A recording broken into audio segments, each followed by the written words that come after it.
இப்ப ஹீரோ சொன்னதை கேட்டதுமே இவங்க 2 பேருக்கும் பயம் வந்துருது. இந்த சிலையா பாருங்க அப்படின்னு பேக்ல இருந்து அந்த சிலையை எடுக்கிறாங்க. சிலையை எடுக்கும்போது கரெக்டா அவன் கையில போட்டு அந்த மோதிரமும் கழண்டு விழுந்துருது. இப்ப அந்த மோதிரத்தை பார்த்ததுமே அவங்க சித்தப்பா இதுக்கு மேல யாருமே இங்க இருக்காதீங்க, உடனடியா அந்த இடத்தை விட்டு தப்பிச்சு போயிடுங்க, அவ வந்துருவா அப்படின்னு சொல்லிட்டு இருக்கான். சொல்லிட்டு இருக்கும்போது அந்த பொண்ணு அங்க வந்துடுறா. இப்ப அந்த வீட்டோட கதவுங்களும் மூடிக்குது. ஒவ்வொருத்தவங்களும் ஆளுக்கு ஒரு பக்கம் தெரிச்சு ஓடிட்டு இருக்காங்க. அந்த பொண்ணு கிட்ட இருந்து எப்படியா தப்பிக்கணும் அப்படின்னு ட்ரை பண்றாங்க. ஆனா அவளும் ஒவ்வொருத்தங்களையும் பிடிச்சி பயங்கரமா அடிச்சிட்டு இருக்கா. இப்ப ஒவ்வொருத்தங்களும் ஆளுக்கு ஒரு பக்கம் ஒளியும் போது அந்த இடத்துல வந்து பயம்படுத்துறதுன்னு ஒவ்வொருத்தங்களையும் கொல்ல ட்ரை பண்றா. ஆனா யாரையுமே கொல்ல முடியல. இப்போ ஒரு கட்டத்துல ஹீரோவையும் பயங்கரமா அடிச்சிடறா. அந்த போலீஸ்காரரும் ஹீரோவை காப்பாத்த ட்ரை பண்ணும்போது அந்த போலீஸ்காரோட கழுத்தை பிடிச்சி அப்படியே நெரிச்சிட்டு நிக்கிறா. ஹீரோ கரெக்ட் டைம் பார்த்து இப்ப அந்த மோதிரத்தை எடுத்து அவ விரல்ல மாட்டிடுறாரு. மாட்டினதுமே அவளால ஒண்ணுமே பண்ண முடியல. அவளை புடிச்சிட்டு வந்து அந்த சக்கரத்துல உட்கார வச்சு அந்த யாகமும் நடத்துறாங்க. அவ பயங்கரமா உக்ரமாகி ரொம்ப ஆக்ரோஷமா கத்துறா. ரொம்ப ஆக்ரோஷமா கத்தி அந்த கோலத்தை ஃபுல்லா அழைச்சி ஒரு மாதிரி சக்தி இழந்த மாதிரி ஆயிடுறா. இப்ப அவ கத்திக்கிட்டு இருக்கிற சவுண்டோட அப்படியே கட் பண்றாங்க. அதுக்கப்புறம் அவளுக்கு என்ன ஆச்சு, அந்த சிலையில அடைச்சாங்களா அப்படின்னு எதுவுமே காட்டல.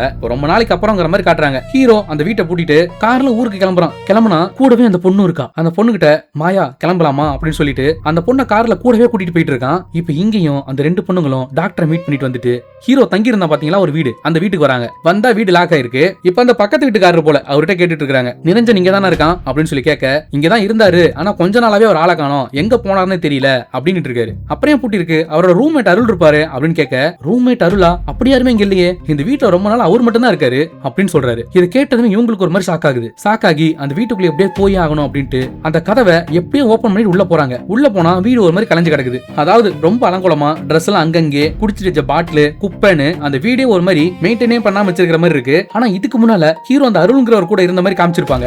அப்ப அந்த வீடு ரொம்ப நீட்டா இருந்திருக்கும். இப்ப அந்த பொண்ணுங்களும் ஹீரோ பத்தி ஏதாவது தகவல் கிடைக்குதான்ட்டு அந்த வீட்டுக்குள்ள ஃபுல்லா சர்ச் பண்ணிட்டு இருக்காங்க. இப்ப ஹீரோவும் அந்த பொண்ணோட கார்ல வந்துட்டு இருந்தான் பாத்தீங்களா, ஒரு இடத்துல ஓரம் கட்டி நிறுத்திடுறான். நிறுத்திட்டு மாயா பேசாம நம்ம இந்த ஊரையும் விட்டுட்டு வேற ஊருக்கு போயிடலாமா அப்படின்னு கேட்டுட்டு இருக்கான். அந்த பொண்ணு எதுவுமே சொல்லாம அப்படியே சைலண்டா இருக்கா. இப்ப அந்த பொண்ணுங்க ஹீரோட வீட்ல இருந்துகிட்டு ஹீரோக்கு கால் பண்றாங்க. ஹீரோ அந்த நம்பரை பார்த்துட்டு அப்படியே கட் பண்றான். அந்த பொண்ணும் ஹீரோக்கு கால் ட்ரை பண்ணிக்கிட்டு எதையோ பார்த்து பயங்கரமா ஷாக் ஆகுறா. அது என்னன்னு பார்த்தா ஹீரோ அந்த மோகினி பிசாசு கூட ரொம்ப நாளா ஒன்னா வாழ்ந்துகிட்டு இருக்கிற மாதிரி அது கூட போட்டோ எல்லாம் எடுத்து ஃப்ரேம் பண்ணி வச்சிருக்கான். இப்போ ஹீரோ இங்க அந்த மொபைலை கட் பண்ணிட்டு மாயா நான் முடிவு பண்ணிட்டேன், வா நம்ம வேற ஊருக்கு போயிடலாம் அப்படின்னு சொல்லிட்டு அந்த காரை ஸ்டார்ட் பண்றான். அப்பதான் தெரியுது அந்த மாயாங்கிற பொண்ணு உருவம் அவனோட கண்ணுக்கு மட்டும் தான் தெரியுது. இப்ப அப்படியே கட் பண்ணி படத்தை முடிச்சிட்டாங்க. ஹீரோ எதுக்கு அந்த பொண்ணு பேரு மாயான்னு சொல்லி கூப்பிட்டு இருக்கான், அந்த பேயை கட்டுப்படுத்தினாங்களா, 150 வருஷத்துக்கு முன்னால வாழ்ந்த அந்த பொண்ணோட ஆவிக்கு ஹீரோ மேல எப்படி லவ் வந்தது, ஹீரோ எப்படி அந்த பொண்ணு கூட லவ்ல விழுந்தாருன்னு எதையுமே ஸ்ட்ராங்கா சொல்லல. ஒரு மாதிரி கன்ஃபியூஷன்ல படத்தை முடிச்சிட்டாங்க.